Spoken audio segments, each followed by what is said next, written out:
This is Creative Banter, a creativity and philosophy-focused podcast, hosted by Cody Schultz and Ben Horn. Speaking of Ben, he recently came back from his fall trip to Zion National Park, which takes up a lot of this week's episode. His observations while in the field may be especially helpful to those of you using sheet film.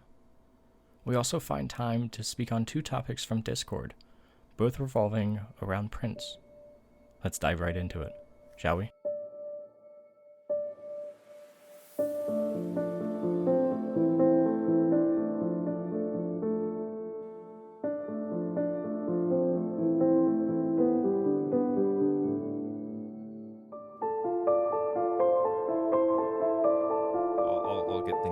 I'll get things going because I got the design stuff. All right. Yeah. What's going on, Cody? What's new with you? Not a whole lot.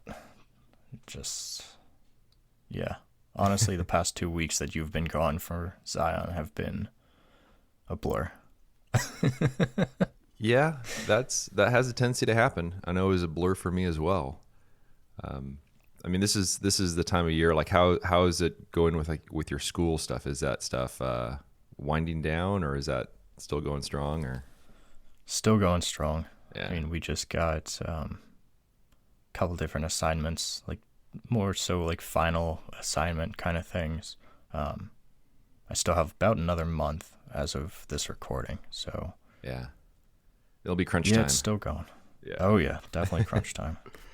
I gotta be honest, I do not miss those days, but it's important stuff. But yeah, I spent nearly 2 weeks in Zion, and exposed 35 sheets of film, which is a lot. It was an interesting trip. The conditions were very good. A lot of sunny, blue sky days, which is great for reflected light. Subjects were great. Fall color was great.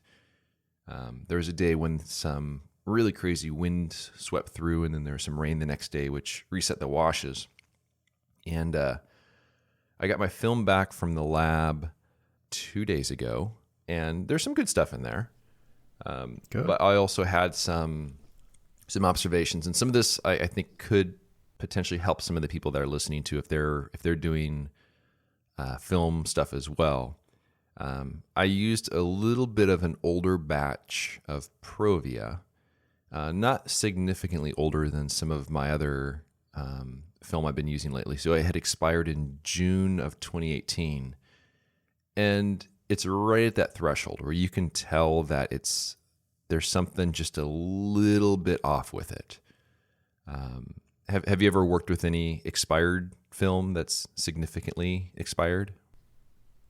My morning walk project was entirely with Fuji's Acros 100, their original Emotion. Mm-hmm. I'd stocked up a bunch on that when they were canceling it, thinking that, they're not going to bring this back, so maybe it'll be like the next Fuji Velvia, where it'll be like worth a decent amount of money. Yeah. That didn't happen. Yeah. But that was 2019 that expired, but it was kept in the freezer for the entire time that I owned it, so that definitely helps. Did you notice any, and since that's black and white, I know it's a more hardy film, but did you notice anything different with that batch of film at all? Not really, but I also don't know that I would have noticed anything because it's not a film that I use very often. That's true. Plus the fact that it was on medium format versus large format, and I'm not used to as much the medium format. I don't look at it as often, kind of thing. So yeah, and I think also those things are more. You have more. It's easier to tell on transparency film since you're looking at a positive, and you have a greater feeling for how things should be.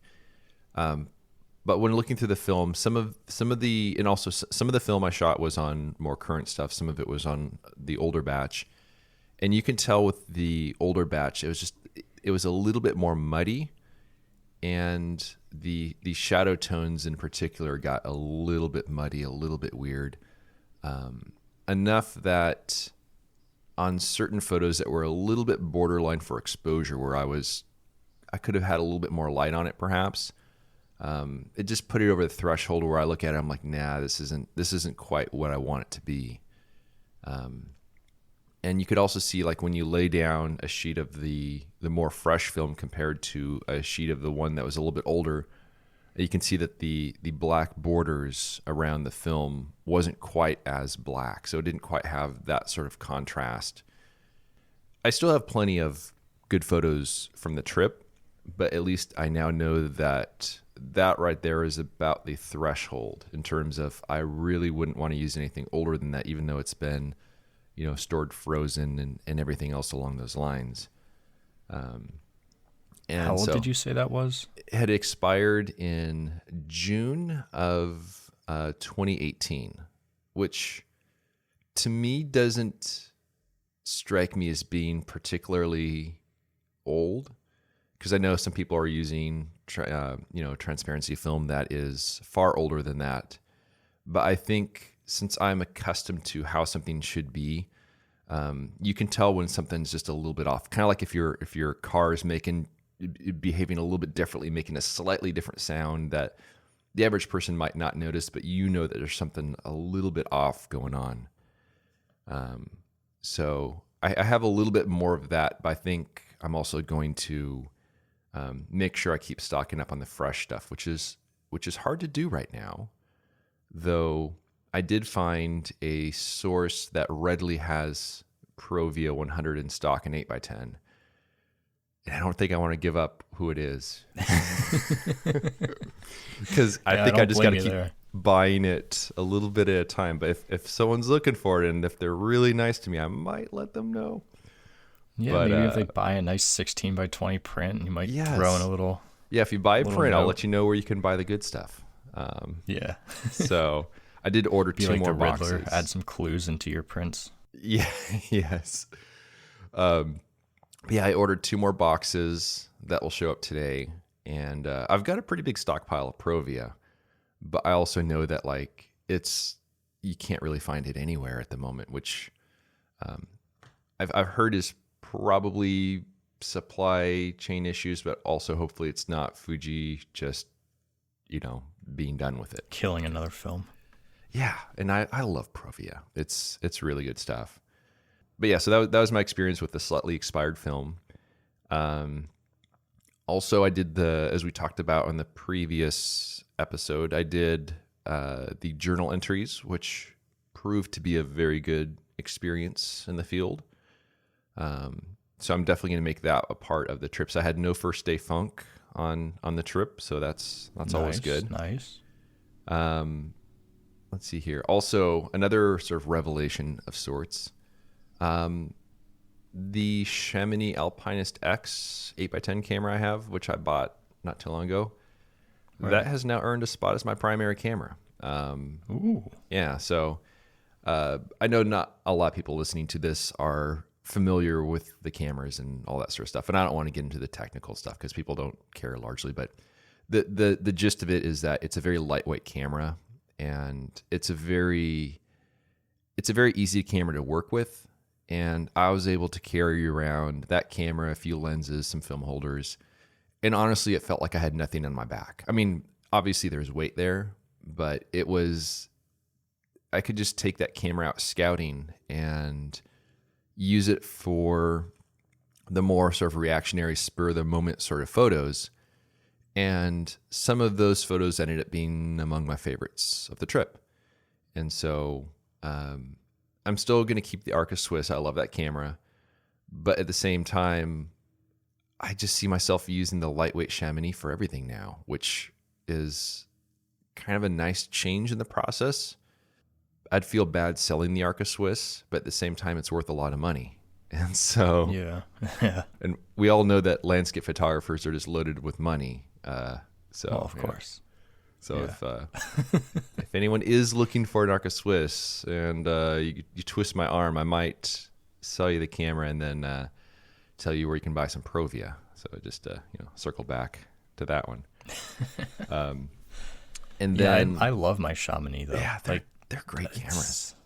It is just the build quality, even just the aesthetic value of it alone. Yeah, just makes it so nice to use. I mean, I really couldn't imagine buying from another camera brand when it comes to large format. Yeah. And the fact that they are a company that currently makes the cameras, they're still in production and all that stuff, which is fantastic. I think I would not be surprised if their customer base has been, growing through the years. But they've just earned a reputation for making great products. And if something goes wrong with a part, you can still get spare parts and all that sort of stuff, which is great. Plus, I've never had any issue at all working with Hugo, who's the owner, working with him directly. I've contacted him back when my camera broke from down in the Smokies because of the bear. Yeah. I contacted him. He got back to me a couple hours later, I think. Yeah. Which, of course, they're over in China, so it all depends on time when you contact them and time zone differences and such. But still, very quick response, very professional. I know this sounds like a major endorsement, kind of. We're sponsored now by them, but yeah. But I just really enjoy them as a camera and a company in general. So yeah, I'm very, very satisfied with it. And just the camera I'm using there's a fair amount of carbon fiber as well as wood on that camera. Yep. And it's just such a well-designed camera, making use of very light materials, and the fact that I could use the long lenses, the wide lenses, and everything. So,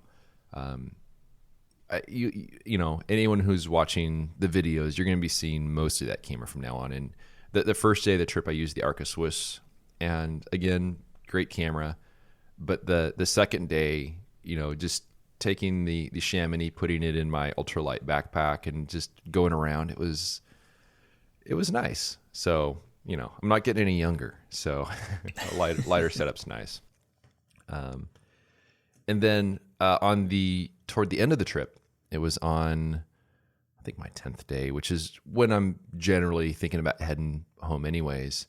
But there was this one really cool little grove of maples that I've looked at time and again, trying to find a way to photograph, but never quite found a way to photograph them.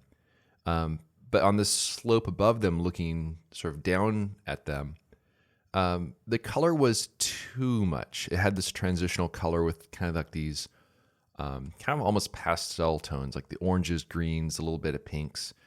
And it didn't quite have a great look to it. It was beautiful, but it would be hard to photograph. But then I found that if I walked down that slope down to the wash at the base of the maples and looked up at them, up against this sandstone cliff, and it was all in this kind of nice, soft, reflected light backlighting, it looked really, really wonderful because I could have that cliff as the backdrop. And so when I saw that, I'm like, oh, okay, I know there's a composition here. I pulled out my artist view catcher and just found that there was a good composition with my normal lens. So I went back to my truck, which was not parked far away. And I was a little bit preoccupied with the fact that, there's another photo I can shoot here. And I wasn't watching my step. And it had rained a couple days before. And in Zion, when it rains and when the sandstone gets wet, there's this dormant, like this moss that lives on the rocks that if it's dry, no problem. But if it's wet, or if it has been wet in the past few days, it's like little patches of ice. And I was not... doesn't sound good. Yeah, I was not paying attention as much as I should have, because normally I'm really good about not stepping on those areas. But on this one slope where the sandstone kind of dropped off to the left at a decent angle, not a 45-degree angle, but at a pretty decent angle, I was walking along, and then all of a sudden both feet slip out from me, going the downslope way, and then I crash down on my my right wrist as I'm trying to suddenly break the fall, and I smashed my wrist. It was it was a sort of thing rough. where afterwards it's kind of numb, and I'm just moving my fingers. I'm like, all right, we got that one, we got that one, we got that one. And I could move them all. So I know that nothing was broken, but man, it must have bruised something internally or something. I don't think it was a sprain necessarily because it didn't swell up. But I was able to shoot that photo, and then, but simple things like operating the knobs on the geared head, or you're turning the focus knob, I was noticing right away that like my hand was just not working for that stuff. And then that night, it was so painful. Like I could not sleep. And then when I woke up in the morning, I realized I couldn't get out of my mummy sleeping bag because my right hand wasn't working good. But I was able to tie my shoes using my left hand and everything. But at a certain point, I'm just like, nah, this is not good. So even though the conditions were fantastic, even though they were only getting better and I still had film left, I'm like, yeah, I can't do this anymore. So I headed home. It's way better now. Still not quite right, but I don't think anything's broken. I think it'll just take time for it to go back to normal. But man, you got to watch your step out there, because just one slight misstep and things change in a blink of an eye. Oh yeah, and it's especially pertinent for walking through the woods and all of that too, because you get into some of these situations and you're just like, if you're not watching where you're going downhill or however, you trip over a root the wrong way or something, and you could really end up really hurting yourself pretty bad. Yeah. That's why I always, like, my girlfriend always gets annoyed with me. I've always told her, like, wear boots when we go out hiking to protect your ankles. Like, just, they don't have to be like a half calf boots or anything, but above your ankle so you have that ankle support. Because the number of people that I see going up some of these really rough terrains and all that, and they're wearing like sneakers, or even some are just wearing like flip-flops during the hot day if you're going towards a waterfall. I'm like, what are you doing? Yeah. Like one wrong step and your ankle is broken. Like, and the biggest problem there too is my car's a manual, and oh yeah, if something happens to me where I can't drive, now we're stuck there waiting for an ambulance or help or whatever, because she doesn't know how to drive manual yet. Yeah. Yeah, that's a very valid point. Which is just reason for me to teach her, and I really need to get on that, but yeah, life happens. So, well, like even when I was coming back from Zion, like I could not turn the key in the ignition to start my 4Runner, so I had to use my left hand to kind of like reach around and like start it, and then use my left hand to like, shift it into drive, and it slowed me down a fair amount. And that's just an automatic where I'm not having to like change gears or anything like that. But yeah, and I've always had this like thought in the back of my mind that like if I'm on a photography trip somewhere, and like let's say that I do something stupid,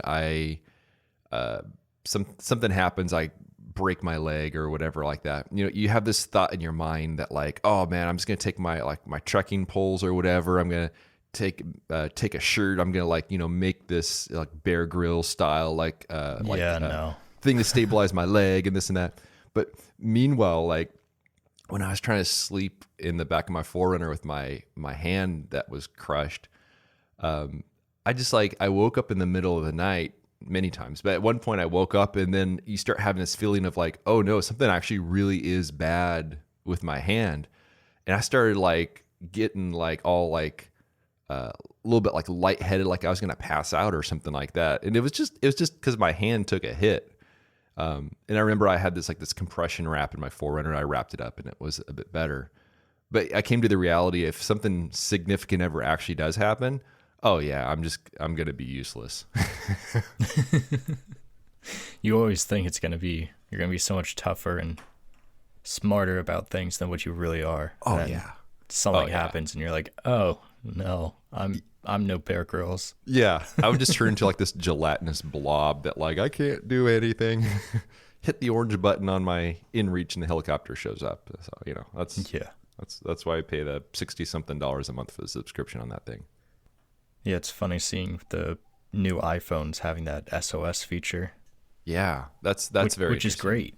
Yeah, it's at least in concept it's great, but then you also hear the news stories about the SOS feature going off during the roller coasters and all of that, and yeah, like so maybe it's not as great as we planned it to be. Yeah, it's the sort of thing where it'll take some time to kind of get things figured out, but that's definitely a feature that will save lives. People stuck on some snowed out road in the middle of nowhere as a big winter storm is approaching, or stuff like that. So it's nice to have that technology, but also, man, it's just the small things. When you go on a trip out there, the small things can make a big difference, and it's just a matter of just being very very mindful of one's surroundings. Yeah, but it's good to hear that your trip overall, at least, was decently successful. Yeah.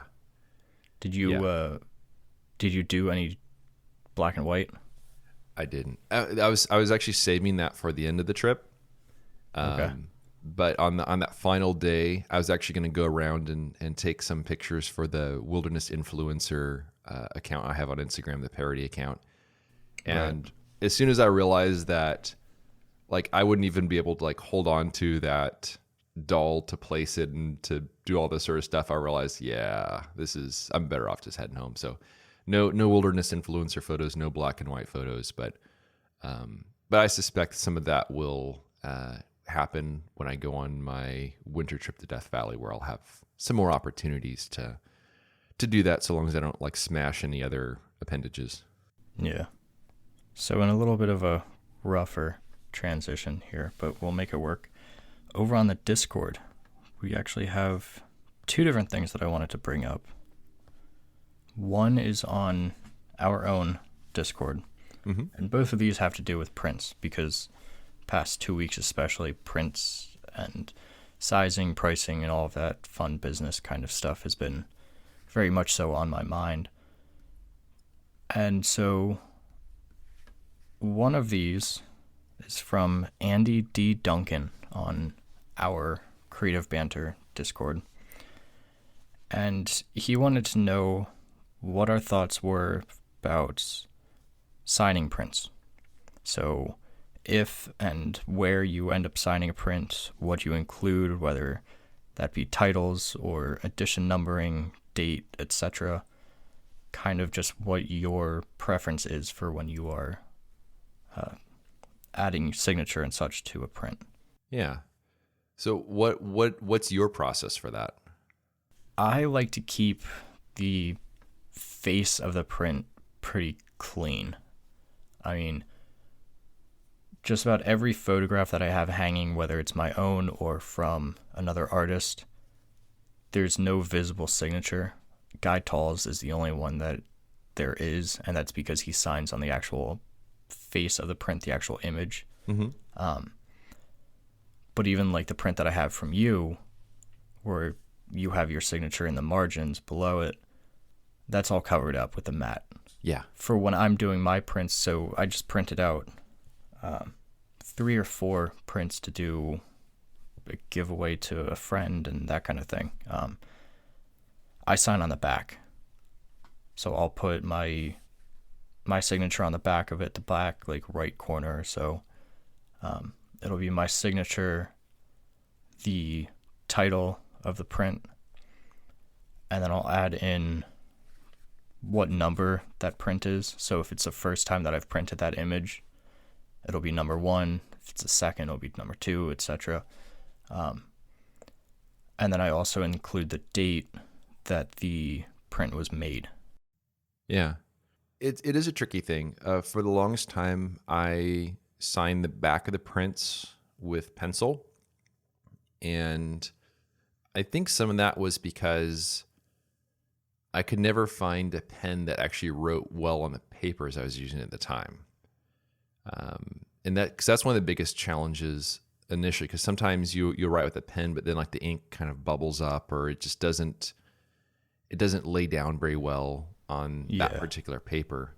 Especially with like a glossy or Berita kind of finished paper. Exactly. And that's what I use. With a matte paper, it's quite a lot easier.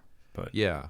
And I like the look with the matte paper. I like the look of signing with pencil because it's a softer signature. It's not as harsh, and it doesn't seem to take away from the images much. And also, it's more tactile in a way, just in the way that it looks with pencil. But you certainly can't do that on like a Barita type paper. So a little while back when I was looking for a pen that would work really well on the papers I use, Michael Strickland recommended to me, it was the Micron pens. They're like the Pigma Micron. And I think the one I use currently I think it's an O2. It's a pretty small pen, and because they make the same pens, but just with different tip sizes. I think it's an O2 that I'm currently using, which I really do like. I now do sign on the front in the margin, so just below the image on the far right side. I sign there with just my signature and then the number of that edition. So it'd say, like 1 of 100 or, whatever. And I know that some people, they really like to see the signature. For them, that is part of the whole process. But for me, that doesn't necessarily make for the best presentation. So the way that you framed the print of mine is the way I actually like. I actually like to cover up the signature because that way you also end up having a cleaner presentation where you don't have the white of the paper then next to the white from the matte or whatever matte color is being used. So I do like to have the signature actually covered up, but it's there to, I think it's easier to see there versus on the back of it, if it's being put in a new frame or whatever, where you can actually, if a person is mounting the print, then the signature is forever lost if it's on the back. But I think the best presentation that I've come across, and this is something that I've worked with for some people that have bought prints. So if they buy a print from me and if they're also interested in framing, what I really like to do is I like to sign the print as I mentioned. So with my name and then with the edition number in the lower right edge. But I also like to have it matted with a nice thick white mat, but then I sign the mat with a pencil with the same information, the same edition number. So you have that softer presentation with it signed in pencil versus with pen. And you can reveal the signature, but without showing the actual signature on the actual print. So that's actually my favorite presentation. And it's a tricky one to do so that, when I have a customer that would like to have a framed print, the framer actually sends me the mats. I sign the mats and then include the print with the mats and send them back to the framer, and then they frame it up and send it to the person. But that's been my solution for that in terms of giving the best of both worlds. Yeah, I mean, I think my biggest fear is always messing up the signature to sign in the front. You mess something up and it just doesn't look quite right, or something's off about it, and you're like, oh, great, now I have to completely redo this. And because you try to, even on a matte paper, you try to erase the pencil and you can tell. You can tell. It just kind of ruins everything.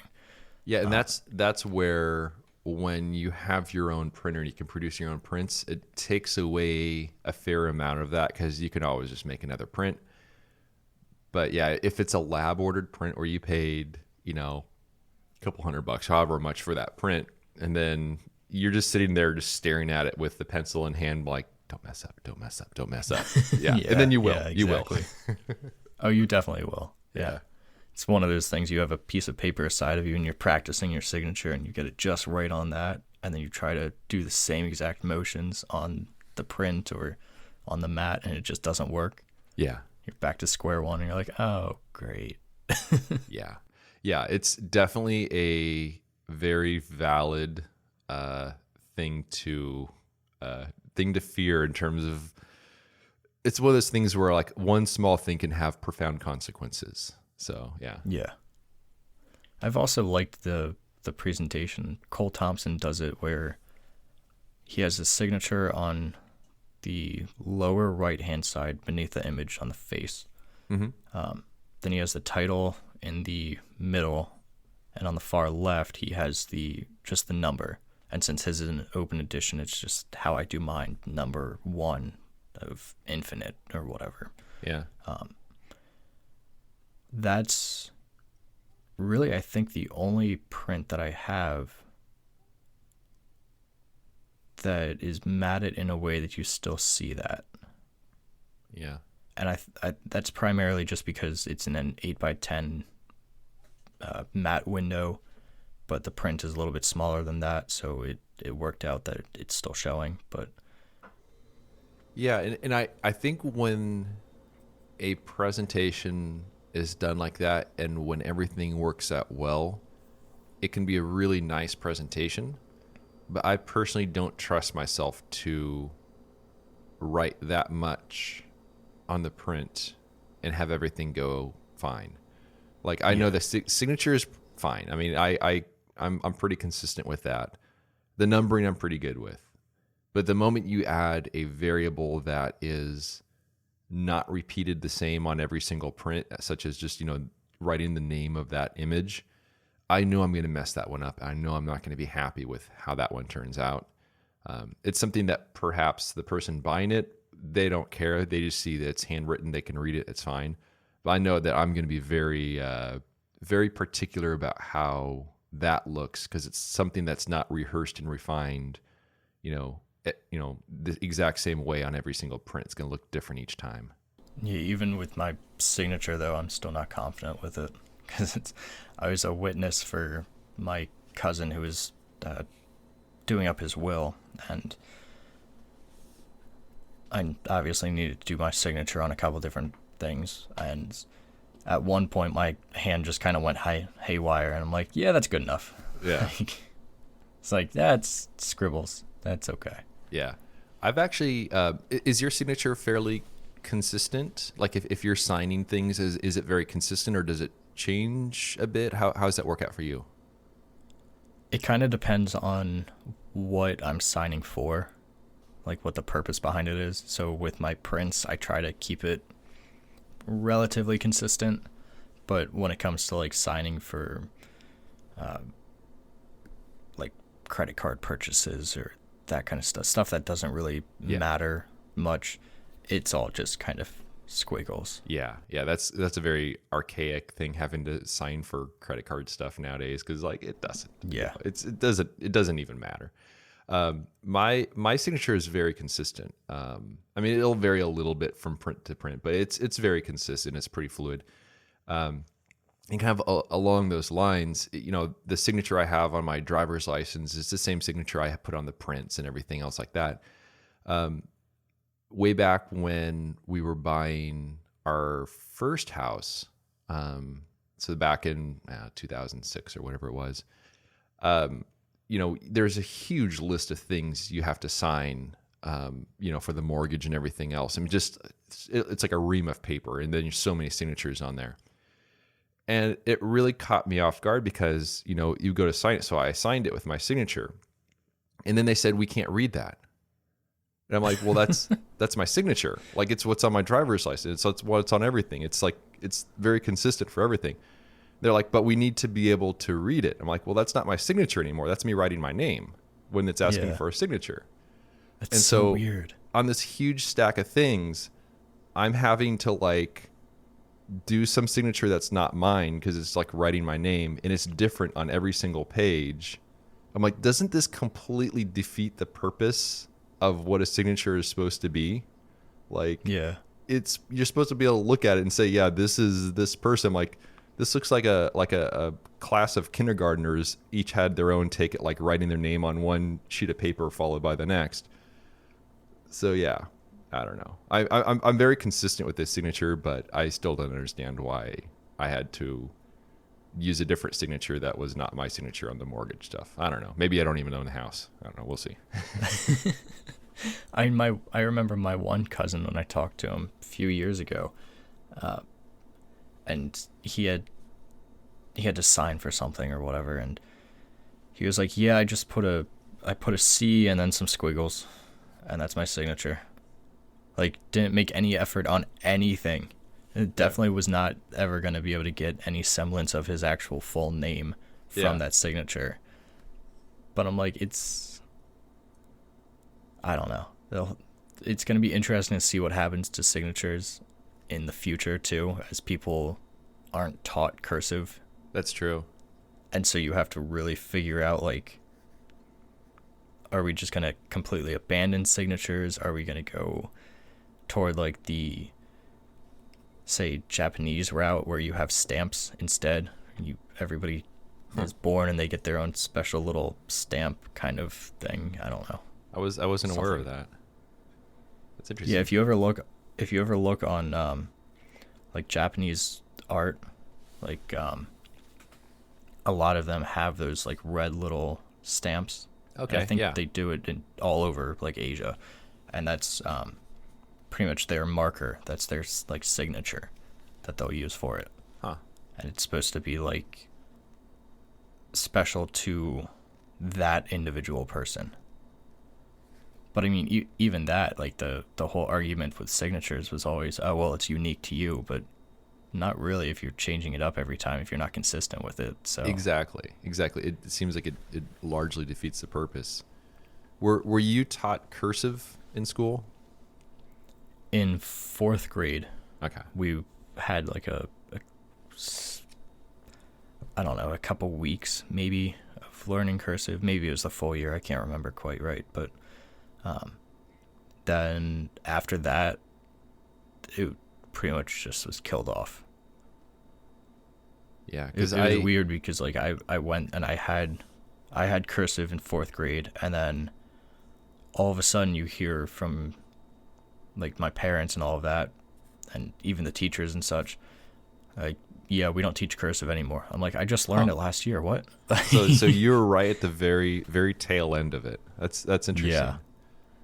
Yeah, it was definitely a thing when I was going to elementary school, and I mean I could still write a little bit with cursive. It's not going to be like the good looking cursive. I mean I could work my way through it just because I haven't done it for a while, but it does seem like it's one of those things where it's it's not necessary, but it's going to be something that is it's a nice thing for people to learn how to do. So I don't know. It does make me a little sad that that's not being taught anymore. It's always funny though, because I'll look at like some old recipes from my grandparents, great grandparents, that kind of thing, that back when everybody wrote cursive like consistently, and Yeah. trying to read some of these recipe cards is like, what? It's impossible to read it. Yeah. But then you go, and a couple of years ago, I had a photographer who sent me some photography related books to look over and everything, and he included a note with it. And man, his cursive is just, his handwriting in general is just gorgeous. Yeah. I'm like, that is like the epitome of cursive. That is what everyone should strive for with cursive. Yeah. I'll post a photo in the Discord then after this episode for once it goes live. But it is, yeah. I'm like, I wish I had that kind of handwriting, because then I wouldn't be afraid of signing my prints in the face. Yeah. Yeah. Yeah, I feel like a person who has a very, very good handwriting, and especially with cursive, to me, if I were just to look at the handwriting of a person like that, I'd feel like they have their life together. They have their act together. They've got their priorities set. It seems like you can tell a lot about a person by something as simple as that. By just taking the care and time and attention for, what could be seen as sort of a menial task, but by putting that level of care and attention to that, it gives me the impression that for many other things, they treat other things the same way. Yeah, I could see that. But speaking on Discord, I mentioned that there's another question or topic suggestion. This one isn't from ours, though. This one is from another Discord that I'm a part of, because as soon as we made ours, I kind of dove headfirst into finding other ones to gain inspiration from and just be a part of. It's nice to have that kind of like social aspect without social media, Yeah. So this one is called Landscape Photographer's World, or Landscape Photography World. Something. I'll put a link in the show notes, but there's a bunch of great photographers on there, and the one, Michael Rung, he is doing a box set, a folio set, however you want to determine it. And as he's trying to figure this out, we were talking about whether people who buy these folios go on to buy bigger prints. And because of your personal experience with this, him, Jeffrey Tadlock, and a couple others were curious if you have any way of knowing if people who buy your box sets will go on to buy a larger print, and what kind of like the proportion there is, if there is any at all. I'd say there are some that do. It's not a large number. Maybe I'd say each year, maybe one or two perhaps, people who buy box sets go on to buy the prints.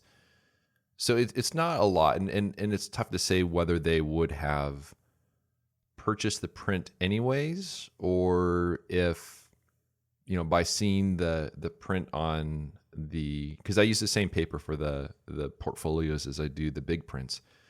I don't know if in some cases by seeing the print in person, then they say, oh, I'd like to see this bigger on the wall. It's tough to say. So there's not a very strong correlation, because I feel like it's a very different sort of product where people have space on a bookshelf, but they may not necessarily have space on a wall. One thing that I do is I put a discount code in with the portfolios for the purchase of a print. And so, some of those people do use those codes to save a little bit on the print. But it's not like it leads to like a surge of print sales, but a handful is been my experience. Yeah, that's kind of what the general consensus was. Unfortunately enough, it kind of got sparked off the conversation because of there's a photographer who has a gallery out in Australia, and he's been quite helpful with figuring out my whole prints pricing and everything ordeal.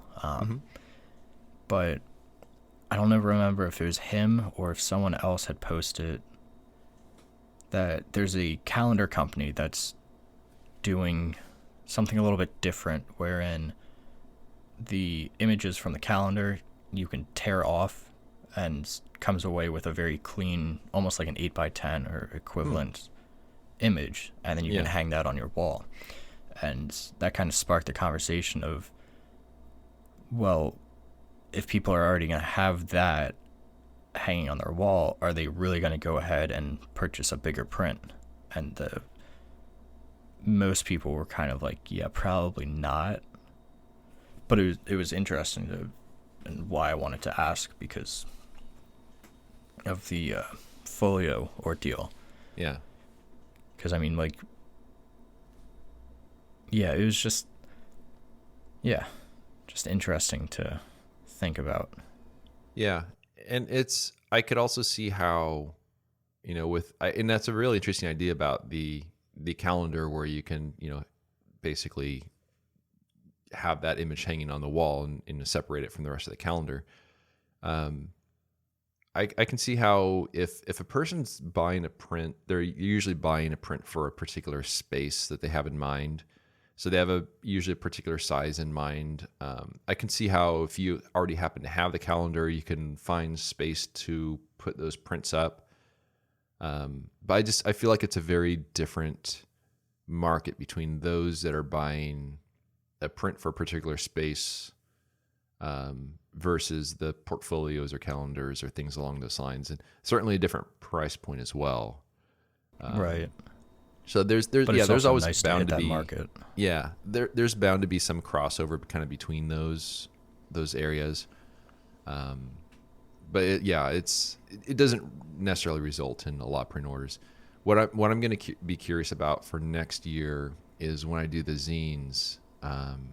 When I do the zine, because that'll be a lesser price point than all the other stuff, is what kind of market that's going to tap into. Because the other thing that I've noticed is for example, the ebooks that I do, although there is some of the people who buy the portfolios also buy the ebooks, there's a whole different group that buys the ebooks that isn't necessarily those that buy the portfolios or other stuff. So it's kind of a different customer base there. So that's why I'm wondering if the zines will tap into that customer base a little bit more as well. It's a tough one. I mean, because there's so many different variables they're involved in everything. Yeah, I mean, that's what makes selling prints or really selling anything so difficult, is trying to tap into a specific customer base or trying to tap into multiple customer bases. And like I've liked the idea recently of doing note cards or postcard kind of things as almost like an entry level kind of print option, so to speak. But realistically, I know that the people that buy those aren't going to be the ones that are buying a 16 by 20 print to hang on their wall. At least not most of the time. It'll be one of those things of, oh, this is cool. I get images that are unique that I can send out for a postcard or just keep as keepsakes or whatever. Yeah. But and it's also a very saturated market where there's so many people offering so many different things, which makes things rather difficult as well. But it's also I think it's pretty amazing that so many photographers are able to make a living at photography when there isn't anything necessarily that they're producing that other people can't produce. It seems like it's a very crowded market, but at the same time, it's an area where people do have the ability to earn an income from it. It's not going to be a tremendous income. It's not going to be like buying a pair of Rivians in different colors because you couldn't figure out which color you wanted to get kind of money. But yeah, speaking of Rivian, yeah. I saw my first Rivian yesterday. 2 cool. days ago. Yeah, it was the R1T. Yeah, those are cool. It's just really weird because I don't think, or at least I wasn't consciously looking out for them, so I'm sure I missed one or two in the past kind of thing. But yeah, they're definitely interesting looking trucks. Not quite. I mean, I was passing by it, but so I didn't really get a decent in-person look at it. But they are something else. Yeah, they definitely stand out on the road. They're and it's not a. It's a look. The first time you see it, you're like, I don't know what's going on with this. But after a while, you're kind of like, I'm digging this. I'm pretty cool with it. So, but if anyone would like to buy a $90,000 print, I will also tell you where to buy Provia. That's my other. That's worth it alone. My other deal. I'll make it a 1 of 1. So a very limited edition. You got to resurface that whole selling your negatives kind of thing that you had going for a little bit there. No one bid on that. I'm very shocked by that. Yeah, I could have seen a lot of people going for that because I mean, $150,000, $120,000 for a negative. That's like nothing. Yeah. In all fairness, I was actually thinking the other day about how the art world would be different if you have there are people that have a very large amount of income because they've done very well for themselves for their life, and so much that they don't even know what to do with it. It would be nice if there was some investment in artists and in the art world and sort of stuff like that, where I don't know. I think a person could make a huge difference in someone's life in terms of someone who's just trying to make things work, with their art. But if there was a person who was perhaps interested in, a 1 of 1 print of one of my images, I would not turn that offer down. I don't know. And that kind of ties right into what we were talking about in episode 22 of Unlocking the Commons, Yeah. and the whole idea of people or patrons helping to support artists because they just enjoy the art. Yeah. I mean, it's something that unfortunately has died off, and now it seems like people with a great deal of money are really just honestly greedy with it and don't want to give anything up. Which, I mean, to a degree, like, I get it. Like, you worked hard for that money, or even if you didn't, it's still Yeah. do with that as you please. But it's still one of those deals, like, at a certain point, why wouldn't you want to give back? At least Yeah. a little bit to some degree. You could make a tremendous difference in someone's life. Like I love the fact that I can do landscape photography for a living. It's not a it's far from lucrative, and I'm not making minimum wage. We'll put it that way. But at the same time, it's not far from it. But I'm doing something that I love, which is something that is difficult to put any sort of price on. But yeah, it is a challenge. It is a struggle to try and make everything work. And I know I would not be able to do this if it wasn't for my wife and her full-time job and the health benefits that come with it. I would probably be I think that's a reality for a working lot retail. of photographers. Oh yeah, yeah. Unless you're doing workshops and stuff like that, which I can't do workshops. It's just not in me. But yeah, it definitely is a struggle, but I don't think I'd want to have it any other way. Now, when you say minimum wage, you're definitely not talking about Pennsylvania minimum wage at $7.25 an hour. Well, I don't know, man. If you do the math in terms of how many hours actually go into doing what I do, because it's not a 40-hour week. I mean, it's more than that. And to come up with a income that's less than I know it's whatever the average annual income is. I'm less than that, but I know I'm also working more than what a 40-hour a week job is. But also, is it really work? I mean, I'm sitting here earlier today just scanning images for my trip, and I'm sitting working on it for hours and hours at a time. But it's not the same as when I was working retail, because an hour of doing that is a whole different sort of experience. Yeah. You're at least able to get into some kind of flow experience while you're scanning your film or doing something photography related, because you actually are challenged by it and actually enjoy doing it. Whereas with retail, you're kind of like, I'm sitting here making pennies for my employer to make dollars. Yeah, and slowly having the life sucked out of you. Yeah. Yeah.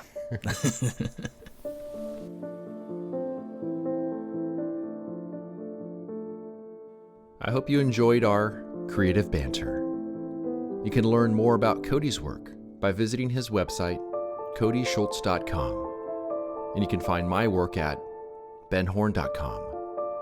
For further discussion, join us at patreon.com/creativebanter. It's a place where we can interact with you, the listener. And although we greatly appreciate those who contribute by joining a tier, discussions are open to everyone, whether you're a paying member or not. Thanks so much for listening, and we'll see you around next time.